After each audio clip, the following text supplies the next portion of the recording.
আসসালামু আলাইকুম প্রিয় সৌদি প্রবাসী বাংলাদেশি ভাইরা, আশা করি সবাই সুস্থ এবং ভালো আছেন। সৌদির ইকামা নবায়ন ও কাফেলা আইন নিয়ে নতুন নিয়ম জারি। এদিকে সৌদির ছুটি ও ফাইনাল এক্সিট নিয়ে বড় ঘোষণা। সৌদি আরবে প্রবাসী কর্মীদের ইকামা নবায়ন, চাকরি পরিবর্তন এবং নিয়োগকর্তার সঙ্গে শ্রমিকের সম্পর্ক নিয়ে গত কয়েক বছরে গুরুত্বপূর্ণ সংস্কার এসেছে। তবে কাফালা আইন সম্পূর্ণ বাতিল করে নতুন আইন জারি এভাবে প্রচার করার ক্ষেত্রে সতর্ক থাকা জরুরি। সৌদি মানব সম্পদ মন্ত্রণালয়ের তথ্য অনুযায়ী শ্রমিকের নিয়োগকর্তার উপর নির্ভরতা কমাতে লেবার রিফর্ম ইনভেস্টিগেশন বা LRI এবং শ্রমিকদের চাকরি পরিবর্তনের সুযোগ সহ বিভিন্ন ব্যবস্থা চালু রয়েছে। বর্তমানে ইকামা ও ওয়ার্ক পারমিটের বৈধতা ঠিক রাখা অত্যন্ত গুরুত্বপূর্ণ। নিয়োগকর্তাকে নির্ধারিত নিয়ম অনুযায়ী কর্মীর বৈধ কাগজপত্র ও শ্রম সম্পর্কিত দায়িত্ব পালন করতে হবে। একই সঙ্গে বিদেশি কর্মীদের পেশা পরিবর্তন ও অন্য প্রতিষ্ঠানে ট্রান্সফারের জন্য নির্দিষ্ট শর্ত রয়েছে। সৌদি মানব সম্পদ মন্ত্রণালয়ের বর্তমান সেবা তথ্য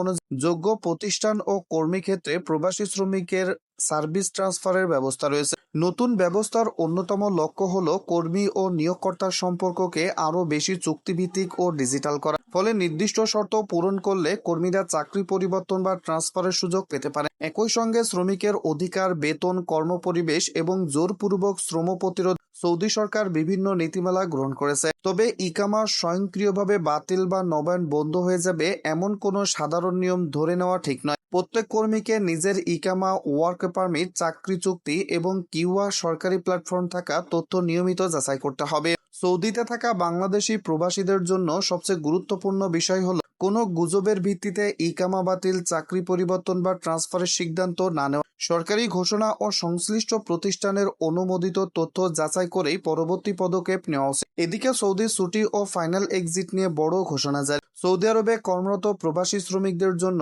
ছুটি, চাকরি শেষ করা এবং ফাইনাল এক্সিট নিয়ে নিয়মকানুন জানা অত্যন্ত গুরুত্বপূর্ণ। সৌদি শ্রম আইনে কর্মীদের বার্ষিক ছুটির অধিকার নির্ধারিত রয়েছে। সাধারণভাবে একজন কর্মী বছরে কমপক্ষে 21 দিনের বার্ষিক ছুটি পাওয়ার অধিকার। একই নিয়োগকর্তার অধীনে 5 বছর ধারাবাহিকভাবে কাজ করলে এই ছুটি কমপক্ষে 30 দিন উত্তীর্ণ হয়। এছাড়া পবিত্র ঈদ উল ফিতর ও পবিত্র ঈদ উল আজহার মতো সরকারি ছুটির বিষয়ে শ্রম আইনের নির্দিষ্ট বিধান রয়েছে। ফলে প্রবাসীদের উচিত কোম্পানির সঙ্গে কর্মচুক্তি এবং ছুটির হিসাব ভালোভাবে যাচাই করা। অন্যদিকে যারা সৌদি আরবে চাকরি শেষ করে দেশে স্থায়ীভাবে ফিরতে চান তাদের জন্য ফাইনাল এক্সিট অত্যন্ত গুরুত্বপূর্ণ একটি প্রক্রিয়া। চাকরির সম্পর্ক শেষ হওয়ার পর কর্মীর প্রাপ্য পাওনা, বেতন এবং আইন অনুযায়ী এন্ড অব সার্ভিস বেনিফিট পাওয়ার অধিকার থাকতে পারে। সৌদি মানব সম্পদ মন্ত্রণালয়ের তথ্য অনুযায়ী চাকরির সম্পর্ক শেষ হলে নির্দিষ্ট শর্তে কর্মীকে সার্ভিস বেনিফিট দেওয়ার বিধান রয়েছে। তবে ফাইনাল এক্সিট নেওয়ার আগে ইকামার বৈধতা, চাকরির চুক্তি, বকেয়া বেতন, জরিমানা এবং অন্যান্য